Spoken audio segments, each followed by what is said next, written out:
Howdy there once again, YouTube. My name is Ben Ferraiuolo. Please like, share, and subscribe, and click the bell if you wish to be notified about new videos. This is the second monthly volcano report. This is for the month of August 2018. I will also be doing yearly reports as well. Remember, I'm not a professional, and some of what I say in my videos could be personal theory. I say again and again, test and research everything, not just with my channel and the things I say, but with everything you see in life. The earthquake counts I state are taken directly from the United States Geological Survey and their partners, and are only earthquakes reported, not earthquakes recorded. In regards to earthquake counts, it is likely, the majority of the time, that the reported earthquake number for a given location and time period, especially during a swarm, is a lot lower than the actual count of earthquakes, sometimes drastically lower. This has to do with a multitude of factors, including inability to locate, lack of instruments, and other reasons that, to be honest, make no sense to me. It is my goal to eventually major in seismology and also study volcanology. But I do believe that I am now properly equipped to give you guys a heads up if anything concerning may occur at volcanoes throughout the United States. The volcanoes that I will be doing monthly and yearly updates on will be Yellowstone, Long Valley, Newberry, Mount Rainier, Mount St. Helens, Mount Hood, Mount Shasta, and Lassen Peak. Glacier Peak, a volcano that is about 50 miles east of where I live, has no monitoring instruments except for one sometimes faulty seismograph. USGS and the Pacific Northwest Seismic Network, is putting new instruments there soon, hopefully, and Glacier Peak will be added to the updates once monitor installation has been completed. In this video, and other updates, we will look at earthquake and deformation counts. The time period of the earthquake counts for this video is from 0 UTC, August 1st, 2018, to 2359 UTC, August 31st, 2018. And magnitudes are always going to be negative 0.5 and above. Yes, earthquakes could occur at negative magnitudes, but require sensitive seismographs to locate. I like to call these negative earthquakes micro-minis. Every month's update will be uploaded a few days after the month in question has ended. As always, let's start with Yelly. Here we are at the Yellowstone supervolcano. Real quick, let me change this setting real quick. I forgot to do terrain. There we go. Alright. Here we are at Yellowstone supervolcano in northwest Wyoming. There have been 146 earthquakes reported from August 1st to August 31st, 2018. There have been 3 earthquake swarms for Yellowstone in the month of August 2018. Please keep an eye out for my next video about those 3 earthquake swarms. Now, I already have 2 blog posts already on my website about these earthquake swarms. 2 of the swarms' earthquakes occurred in very rapid succession, possibly indicating the earthquakes were part of a rock-breaking sequence at the northern tip of west thumb of Yellowstone Lake. The third earthquake swarm occurred, I think it was at Maple Creek. It actually occurred right below Straight Creek. I will be putting out a video about that soon for those who did not read these blog posts. But if any of you watch my videos, please come to my website because I have pretty much the same information I put in my videos. I'm going to be running this website in conjunction with my YouTube uploads. And remember, if you go to monitorsize.weebly.com, do not put www. in. There is no www. at all for this website. Here we are back at Yellowstone. The largest earthquake reported within this time period occurred on August 22nd, 2018 at 12:17 UTC. It was a magnitude 3.2 earthquake near Hoback, Wyoming at 3.8 kilometers in depth. You could tell it is way beyond the caldera, guys, so this didn't even occur within the caldera at all. Way far south, down past the Tetons, I believe. Here are all the GPS deformation monitors within the Yellowstone National Park area. For the first, we'll click LKWY and check it out. This is at the northern tip of Yellowstone Lake. This is vertical uplift subsidence. Subsidence has been occurring. Let me see. Yeah, subsidence was occurring because there is a little bulge right in the middle of 2016 and started to go down. But it seems that we are about to see another period of uplift right here. See how it stopped and it's starting to slightly rise? You can see the last data that was added. The blue dots shows the ground is starting to rise again. Is this the beginning of a new uplift sequence? Interesting to note that the stations seeing the most dramatic changes in the uplift subsidence sequence since 2013 are the seismic stations and the GPS stations that are sitting directly atop the magma reservoir. Let's click back and go to OFW2, which is right near Old Faithful. Here's the GPS deformation chart for the Upper Geyser Basin near Old Faithful. We have the same pattern here as well. Here is vertical deformation, which shows uplift or subsidence. Top two are always horizontal. And you can see it is starting to rise here once again, possibly indicating we do have increased uplift. It is happening again, guys. Don't know how long it'll last. Could be bigger than this one, who knows. But uplift is starting to occur again. Let's go back, and we'll go to one more, which is WLWY. Here's the deformation charts for WLWY, which resides just a few miles northeast of LKWY at Yellowstone Lake. Again, this chart is uplift subsidence, or in other words, vertical. It seems uplift is being recorded on this station as well, right here. So is there an increased supply of magma into the reservoir right now? This is just the beginning of it, so we will see where this goes. It might not lead to anything, but we definitely need to keep a close eye on this. Well, that's it for Yellowstone right now. Again, please go to my website, monitorsize.weebly.com. That is monitorseis.weebly.com for updates, blog posts, and much, much more. Probably actually has more information than I'll ever put in any of my videos, so please go check it out. Keep an eye out for my coming video about the 3 earthquake storms in August at Yellowstone as well. And again, if you go to my website, do not put in www. There is no www. Here are the earthquakes that have occurred since August 1st, 2018 to August 31st, 2018 for the Long Valley Volcanic Complex, which is a supervolcano in California. Probably ranks number 2 in the largest volcano in the United States. Yellowstone, I'm pretty sure, is number 1 for that. There have been 690 earthquakes for the whole month of August at Long Valley Caldera, with the largest event being a magnitude 2.9 earthquake at 2.7 kilometers in depth. Pretty much looks like it's right in the center of the caldera. It occurred on August 9th, 2018 at 1722 UTC. Here we are at the GPS deformation charts for the Long Valley Caldera area. Looking at the vertical chart for P639, let me go down real quick. You can see that uplift has been almost constant since this graph started in October 2013. It is likely this will continue and more swarms could definitely break out at any time.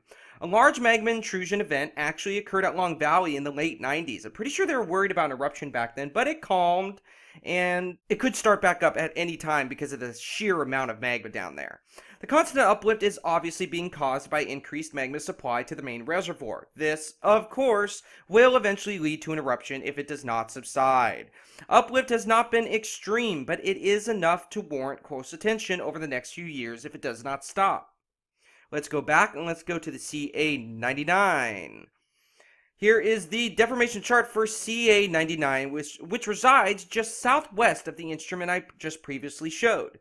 Now, this is what you have to watch out for. Notice how with the P639 chart, here, let me open it real quick. Notice how it starts at October 2013 right here to about now. So keep that time period in mind. Now, let's go back to the one I just showed, CA99. Check out when it starts. All the way back to 2001. Remember, the smaller the time frame, the more detail you will see, and vice versa.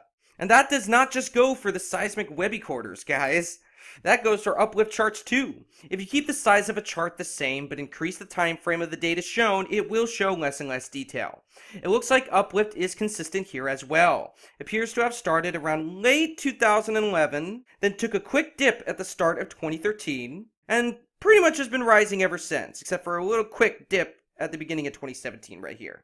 The magma chamber currently houses enough magma to produce a quote-unquote super eruption if it decided to erupt today. The amount of magma melt at Long Valley does seem to be at a higher percentage than at Yellowstone.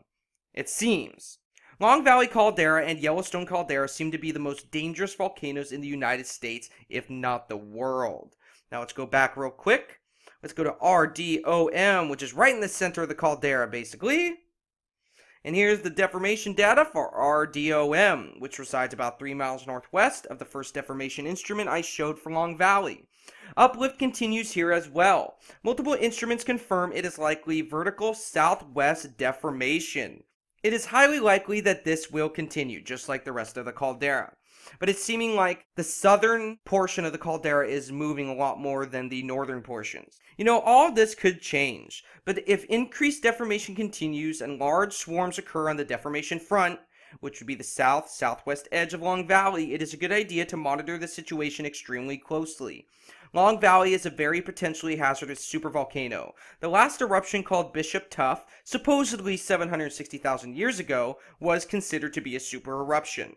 I'm not saying that that'll happen again this year, but the whole area, even outside the perimeter of Long Valley caldera, is very volcanic. You'd be surprised. The world, and especially the United States, is a lot more volcanic than people would even dare to admit, and this supervolcano does seem to be closer to an eruption than Yellowstone is. You know, the professionals say not to worry, and to be honest, being a worrywart is overrated. But there is a difference between genuine panic and genuine worry. I would hate to see people panic, but worrying about something is not that bad if you deal with it the right way.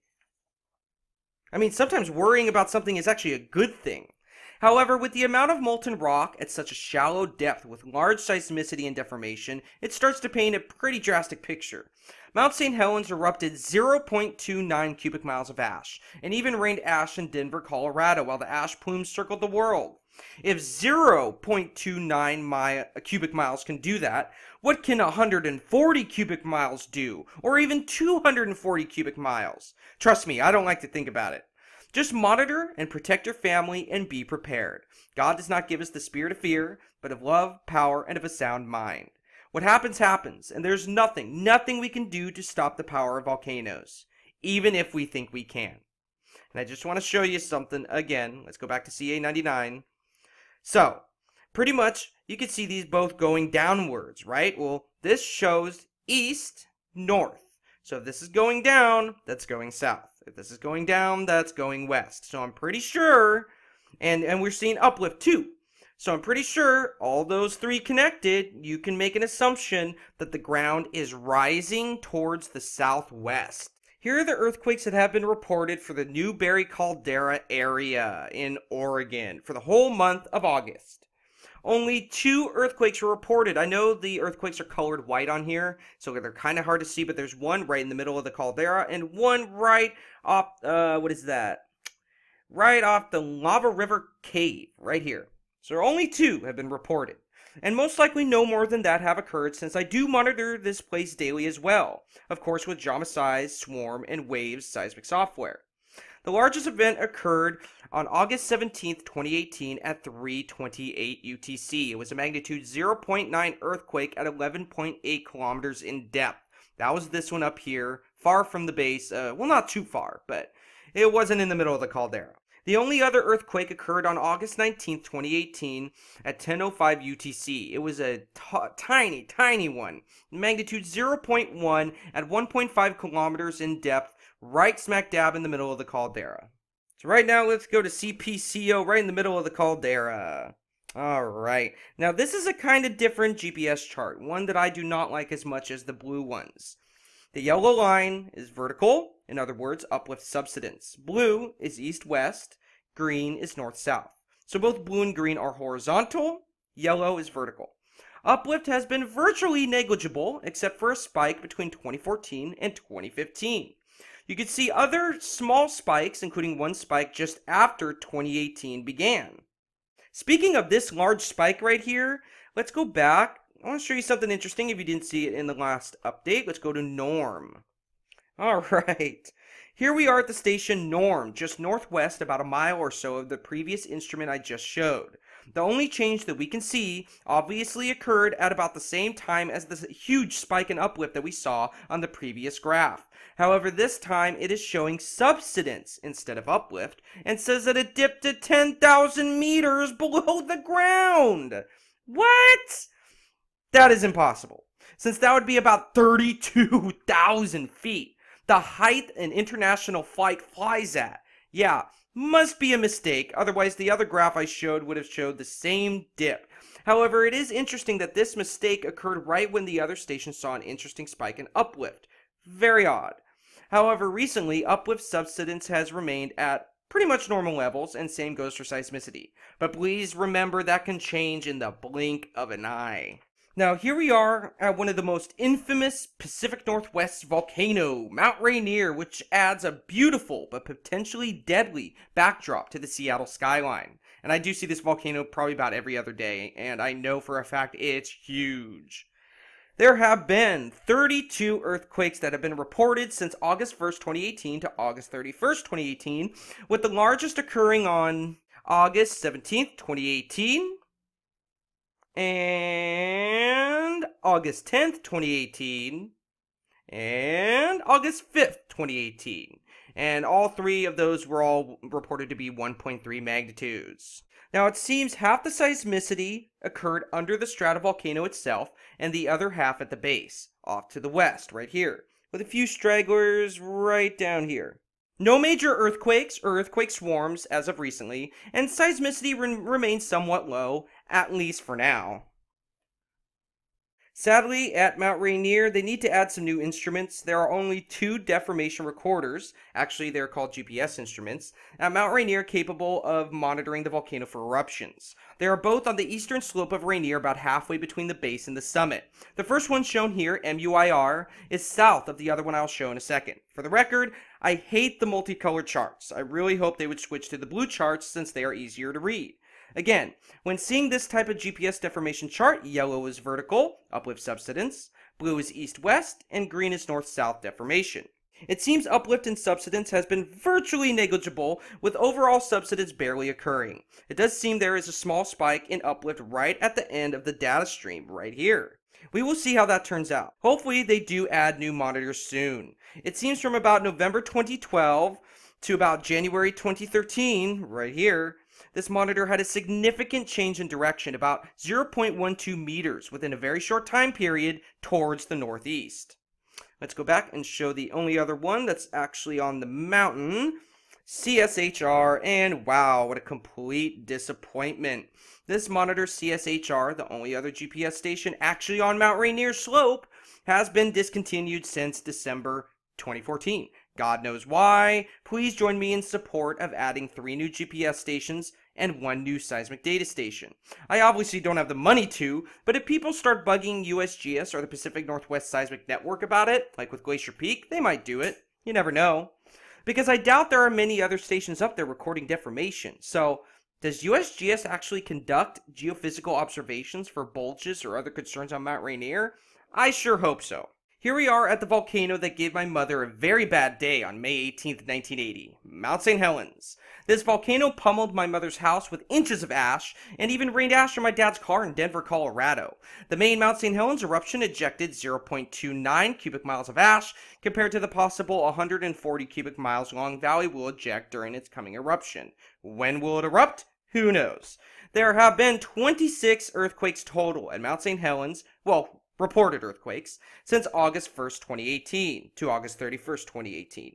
The majority of the events took place beneath the summit, with other small earthquakes scattered around the base of Mount St. Helens and a little bit beyond the base, mostly on the northern side. The largest reported event that occurred since August 1st, 2018 was a magnitude 1.1 earthquake at 9.0 kilometers in depth on August 18th, 2018, 1418 UTC. Here we are at the deformation charts for Mount St. Helens. Let's go to P697 real quick. Sadly, there are no GPS instruments available to the public for the actual dome itself within the St. Helens crater. Actually, probably that's what people would want to see the most. They really should put a GPS monitor on there. Maybe even a cheap one since it could get destroyed, but still, at least put one on there. It seems the data stream from the instruments stopped gathering data from around January 2018 or so. Hopefully they do fix it. Again, yellow vertical, blue is east-west, and green is north-south. It currently seems to be moving northwest slightly, with uplift spikes being seen at the beginning of each year, it seems. See that? Very interesting. No signs of renewed substantial dome growth, and it appears St. Helens is still within background levels. However, as with any volcano, that could change very quickly. Magma does like to be independent, and it for sure has a mind of its own. The recent Kilauea eruptions are a testament to that fact. Here we are at the Mount Hood volcano in northern Oregon, which straddles the border between Washington and Oregon. There is only one reported earthquake which occurred on the southern portion of the base. It was a magnitude 1.6 earthquake at 5.7 kilometers in depth, occurring on August 4th, 2018 at 1538 UTC. Seismicity seems to remain at low levels. Very, very low levels. Here we are for the deformation charts for Mount Hood, only two, sadly. Let's go to P791 real quick. Sadly, once again, it seems GPS deformation monitoring at this volcano is not as great as it should be. Only two GPS instruments, and they reside at the southern base. It seems instrument P791 is useless since it stopped working in the summer of 2016, so that does leave us with only one other GPS instrument available, MHTL. Let's go there right now, just real quick. Even though this station resides just west of the station I just showed on the southern base of Mount Hood, it still can give us good data since it still seems to be in working condition. It seems deformation is basically negligible, with two spikes in subsidence, which is also called deflation, after the start of 2010, which is right about here, and after the start of this year, 2018. Since this chart began in 2007, the ground has been slightly moving northeast at a very slow rate. Deformation and seismicity at Mount Hood remain at low levels, at least for now. Here is Mount Shasta, which resides just south of the California-Oregon border. Also, if you have ever driven from southern Oregon into California using Interstate 5, you already know that the volcano is quite large. There were only two earthquakes reported for August 1st till August 31st, 2018. The largest being a magnitude 1.1 earthquake at 3.9 kilometers in depth on August 13th, 2018, at 5:47 UTC. It seems no earthquakes occurred under the actual dome or slope itself. Just two right off the base. Here we are at the deformation charts for Mount Shasta. Let's click P657. Once again, there are no GPS instruments available to the public at all on the actual volcano itself. There is, however, multiple GPS instruments around the base that, quite possibly, could detect a new influx of magma within a deeper region. However, shallow deformation just on the summit, a sign an eruption could be approaching, most likely would not be seen on these instruments. However, just like other stratovolcanoes, seismicity would almost certainly increase prior to an eruption. Well, I said most likely. Every once in a while, though, in the world, there is a volcano that erupts with barely any warning, so it is possible. It is possible for volcanoes to explosively erupt with no warning. However, that is generally supposed to be a rare thing. But it seems deformation and seismicity at Mount Shasta remain at all low levels. Yeah, it almost looks like it's breathing here. Look at that. That's so weird. And here we are at the last volcano in the update. Again, Glacier Peak in Washington State will be added to the update once new instruments are installed. But here's Lassen Peak, a volcano in northern California, just 60 miles southeast of Mount Shasta. Again, from August 1st at 0 UTC to August 31st at 2359 UTC, only 10 earthquakes were reported for Lassen Peak and the area around Lassen Peak. The largest earthquake was a magnitude 2.1 earthquake at 3.9 kilometers in depth on August 11th, 2018 at 5:33 UTC, which occurred way down here near Lake Almanor in Westwood. Now, I know this update is about all activity within the whole month of August, but on September 1st, 2018 at 21:18 UTC, a magnitude 3.0 earthquake struck. Let me show you where it struck real quick. Alright, there's Lassen Peak right there. It struck at 4.9 kilometers in depth, about 8 kilometers south of Mineral, California. Mineral, California is right here, pretty much right on the base of Lassen Peak. For your convenience, here's the waveform and spectrogram analysis of the 3.0 earthquake. To me, it looks like a normal tectonic event, but you never know. Here are the GPS instruments for Lassen Peak Volcano. Let's go to P666. Trust me, I would have picked a better name for this one. But on a more serious note, It seems Lassen Peak is well set with GPS instruments, though it seems those instruments do go out once in a while. Remember, if any of you want to do the same simple thing that I am doing, all you have to do is go to volcanoes.usgs.gov, select the volcano you want to monitor. I must tell you though, if you do want to monitor seismographs and understand the causes of certain events, I suggest that you watch part 1 and part 2 of my most recent 2-part video called Amateur Seismology Basics, Misconceptions, and Tools. And please visit my website, monitorsize.weebly.com. Do not put a www in there. Do not. It has no www. So it seems P666 is showing multiple spikes of southeast uplift. That is, that the ground moved upwards in a southeastern direction. Remember, the bottom is vertical, in other words, uplift subsidence. The middle chart is north-south, and the top chart is east-west. You can tell these spikes coincide perfectly. Let me put this up here just a little bit more so you can see all 3 of them.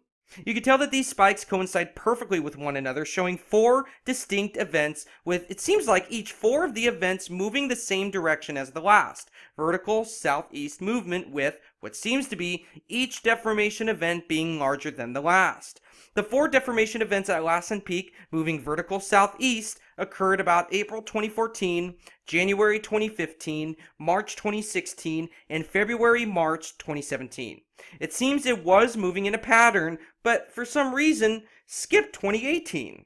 Of course, we will keep monthly tabs on this area that I just talked about, and I would not be surprised if southeast uplift at Lassen Peak occurred again around December 2018 this year to about March 2019. If so, be wary of any swarms that are occurring on the deformation front, which would occur at Lassen Peak from the summit to beyond the base from about south to southeast. It seems around October, where'd it go? Oh yeah, it seems around October 2017, uplift slightly increased. You see the small bulge right there? Slightly increased, then decreased around April 2018. And looking at the most recent data, it seems that it is slowly rising again, so we will keep a very close eye on this as well. Well, that's it for this video, guys. It seems, of course, Long Valley and Yellowstone, as always, have the highest seismicity counts out of all the volcanoes that I showed from August 1st, 2018 at 0 UTC to August 31st, 2018 at 2359 UTC. Of course, concerning activity at any of these volcanoes will warrant its own video and its own blog post on my website. Especially if increased deformation and gas output is spotted in conjunction with increased seismicity, almost a sure sign a magma chamber is growing restless for an approaching eruption. For those who watch my videos, please go check out my site. My website is helpful in conjunction with my YouTube videos. It also has a lot more information on there that you can get access to a lot quicker than watching my videos. I will also be able to upload more information on there than if I was only making YouTube videos, and it's a little easier for me too. So if you like, please go check it out. Remember, it's monitorsize.weebly.com with no www. Do not put the www in. The next monthly update will be for September 2018, which will be uploaded a few days after the month has ended. Please visit my recent videos in my channel, which include recent updates. The home page seems to not work very well, so just go into my channel and press videos. Please see part 1 and part 2 of Amateur Seismology Basics, Misconceptions, and Tools, or simply learn all of the contents from that video by going to my website. Personally, I think going to my site will be a little easier for you guys. I hope to someday become more educated in regards to volcanoes and earthquakes, and hope to become a volcanic seismologist. Any support would be amazing. And no, I am not talking about money. I'm talking about personal support from acquaintances. Thank you all, and keep your heads up, and please be prepared with, at the very least, 3 days of food and water per person, not per household, per person within your household. Please double that per child that you have under the age of 12, just in case. If any mistakes have occurred or I am wrong about something, please feel free to let me know below. I am a chill guy that actually likes constructive criticism. Sadly, the world has way too big of an ego right now, and some YouTubers, who said that? They have too big of an ego right now to think constructive criticism is a good thing. Well, guess what? That's how people learn. If you're never wrong, you're never going to learn anything. That's why the main thing I cannot stand is people that refuse to learn because they think they know everything, and they have a big ego and they're prideful, and anyone who ever contradicts them, they always get so irritated and aggravated. I'm not saying, even if they're right, it doesn't matter. Something I can't stand is someone that's so prideful that they cannot admit that they are wrong about something. They just dance around it a million times. I will always stand for the truth no matter where it leads. Why? Because the truth is hate or fear to those who hate or fear the truth. God bless you all. Ben Ferraiuolo signing off.